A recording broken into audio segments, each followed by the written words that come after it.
Méditation du 30 juin, dernier mot. Voici les dernières paroles de David, 2 Samuel 23, le verset 1. Les dernières paroles de David, telles que l'Écriture nous les a conservées, sont au cantique où éclate en accent sublime sa ferme confiance en Dieu et une foi inébranlable. Oracle de David, fils d'Isaïe, oracle de l'homme haut placé, du Messie du Dieu de Jacob, du chantre agréable d'Israël. L'Esprit de l'Éternel a parlé par moi. Celui qui domine sur les humains est juste. Celui qui domine dans la crainte de Dieu est pareil à la lumière du matin, quand le soleil se lève par un matin sans nuages. Par son éclat et par la pluie, la verdure sort de terre. N'en est-il pas ainsi de ma maison avec Dieu, puisqu'il a fait avec moi une alliance éternelle, en tout point réglée et gardée? Ne fera-t-il pas germer tout mon salut et tout ce qui est agréable? Si la faute de David a été grande, son repentir fut sincère, son amour profond et ardente sa foi.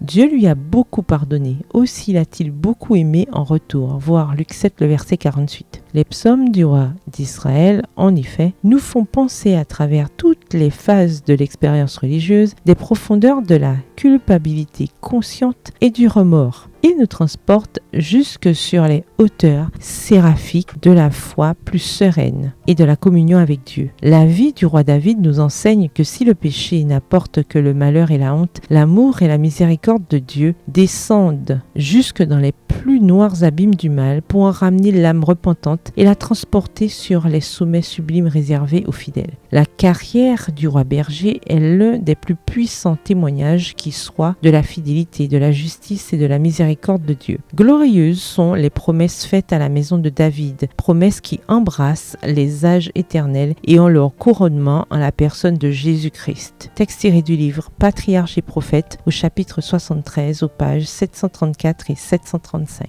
Bonne soirée et que l'Éternel vous bénisse.